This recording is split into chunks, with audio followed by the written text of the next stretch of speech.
Hello, and welcome to Quick Bytes, a series presented by Kelly Technology that features innovative software companies which are transforming the way we solve our tech and business challenges today. My name is Tolga Cengiz. I'm the Senior Director of Domain Intelligence at Kelly Technology. It used to be that IT teams were the only ones losing sleep over cybersecurity, but that's dramatically changed in the last few years. With recent ransomware and hacking attacks and the rise of remote working, cybersecurity is on everyone's mind. In this episode of Quick Bytes, we're going to be talking cybersecurity with today's guest, EJ von Schaumburg from Epiphany Systems. Hello, EJ, and welcome. To get us started, why don't you tell us about yourself and what led your team to develop Epiphany Systems and why it's different? Well, thank you so much for having me, Tolga. My name is EJ von Schaumburg, and I'm the Vice President of Business Development for Epiphany Systems. Epiphany is a cyber security technology company with a goal of focusing on what matters. And what's really different about us is a philosophical approach of how the current cybersecurity market works today, right? So in today's cybersecurity market, you have really three processes that take place: await, detect, and respond. And that is really a reactive approach. We're trying to take a much more proactive approach with how you really focus on what matters. Oh, wow. So what do you mean by that? Can you tell us a little bit more? Think Google Maps or Apple Maps. You want to go on a trip, you put in your destination and you start with your destination, and then those platforms build the routes to get to your destination, and there's multiple routes to take, right? We do the same thing in cybersecurity. Instead of starting with how you get in, how you move around, and how you get to a prize that an adversary would think, we start with the destination in mind, meaning what are the prizes or what are the crown jewels in your organization?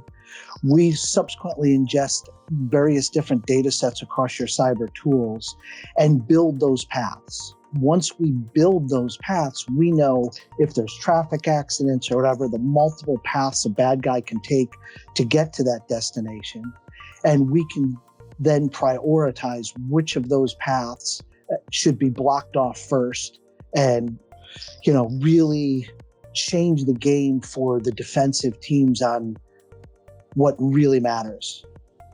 Wow, that's a great analogy, by the way. It really kind of paints the picture. So just to change a little bit of the topic as well, I wanted to ask a little bit about remote working. We know that remote working needs to remain secure. Can you tell us a little bit about what's top of mind for enterprise and what IT teams can do to improve their ability to manage risk? Yeah, so when you look at it, you can't go a day, an hour without seeing something in the news or some highlighting yet another attack. I mean, we had a major one yesterday as well. I mean, obviously the Colonial Pipeline and some of the other ones, but today's cyber threats are becoming increasingly more sophisticated. If you look at just some of the trends, I mean, malware is up 400%, ransomware is up 435%. And did you know the average cost of a data breach is $3.68 million? These have significant repercussions for the cybersecurity teams, and it's just growing. Yeah, I mean, I absolutely agree. It's a huge cost risk for companies. I mean, there's a huge business risk. There's obviously a technical risk as well from data breaches and the various incidents that have happened recently. It's really important. I agree. I think for companies to continue the defensive cybersecurity practices, but really incorporating that proactive strategy really seems like it could fully complement the full security posture. So last week we were talking about some of the trends with the increasing number and sophistication of cyber attacks. Can you tell us what's driving this increase? Digital transformation is really driving a faster, cheaper, better mentality. More things connected means more information to make better decisions. But once it's connected, it creates a potential vulnerability or an exploit. That also takes place on where that information is being collected from, whether it's on-premise, in the cloud, or connected to third-party SaaS players and others, creates additional attack surfaces for the bad actors to exploit. Okay, and so can you tell us a little bit about what really matters most then? in terms of the cybersecurity posture? And what would you recommend for IT teams to think about or implement as they are thinking about their security posture? Yeah, so we have a very simple model, right? Think like the adversary thinks. In simplest terms, an adversary thinks of how can I compromise an enterprise? Traditional red teamers or offensive minded teams think in terms of left to right. And what I mean by that is, how do you get into a network? How do you transition, or what's referred to as a nexus point? And then how do I reach a prize? How do I compromise something that matters?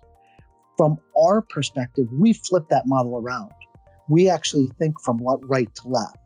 So once we collect the data that we have, we can actually understand all of the prizes that are in your network. And also not only us understand, because we allow the clients to add what they show is a prize or what's valuable, and change the model. All right. And then how do you do that? I mean, do you believe that there is a place for artificial intelligence and machine learning based threat analysis as opposed to human monitoring? And if so, how do you segment the use of either for a best practice? Yeah, great question. I mean, if you look at how sophisticated the adversaries are today, they're actually using machine learning and artificial intelligence to drive the exploits, right? And I think it's a balance, right? From our perspective, we use machine learning and artificial intelligence to drive the algorithms that help us build these attack paths, right? That's going to create the baseline of what's exposed and the risk, but it's not going to give you the human element of, can I accept that risk as part of my organization, right? So there's the need to take all of this technical data and put it into context to the business terms, right? And someone within that organization has to determine if that risk is acceptable for the appropriate attack paths. Mm-hmm. Yeah, makes sense. So with really the attackers using artificial intelligence themselves to sniff out the weak spots, it seems like the best way to really counter that is to match that technology and to ensure that they're really able to counter it in the most effective way, but really supplement it with that human-based intelligence to further kind of solidify your defensive posture. Yeah, that is correct, right? So it's context that matters, and at the very heart of Epiphany is a contextual data engine. As we all know, in the past, leadership on a day-to-day basis didn't really consider cybersecurity as a top concern. But has that perception really changed today at the senior leadership level? Oh, yes, Tolga, that's changing rapidly, right? As I mentioned in an earlier episode, you can't turn on the TV without seeing some kind of attack. And the CEOs and senior leadership are watching those events and saying, what does that mean to me? So there is definitely a top-down approach where cybersecurity is becoming a boardroom conversation, as well as a bottom-up approach where cybersecurity has to be driven in a culture perspective, similar to safety, right? It takes everyone's commitment from, if you look at even ransomware attacks today, ensuring that employees don't click on something is really important to train, right? Moreover, too, as you look at some of the legislation and things, is that shareholders are now holding CEOs responsible for the liability of those attacks, and additional class action suits coming out of those potential attacks. So the ability to translate this technical data into business risk and outcomes is really critical. And that's really what we're trying to drive. Really, how does the potential exploit turn into a financial loss, an operational loss, and really helping to prioritize where those executives should spend their money and time to really combat the problem. Yeah, and I think traditionally it's always been that, we see kind of cybersecurity as being a cost center. IT is a cost center, cybersecurity is a cost center, right?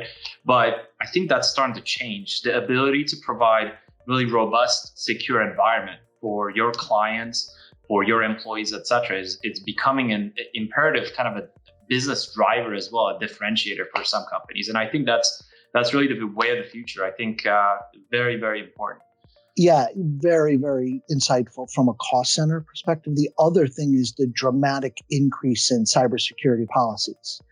Last year, we worked with some of the largest providers, and they're seeing a 20 to 50% increase in premiums, yet cutting their coverage in half. If you don't have that cybersecurity program in place, it's going to cost you a lot more from the insurance side as well. For sure. That makes sense. So thank you, EJ. You've shared quite a lot of information today with us.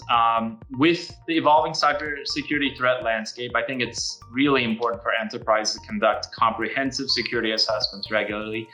Thank you again, EJ, for being with us today and for your help in and insights in the last couple of weeks.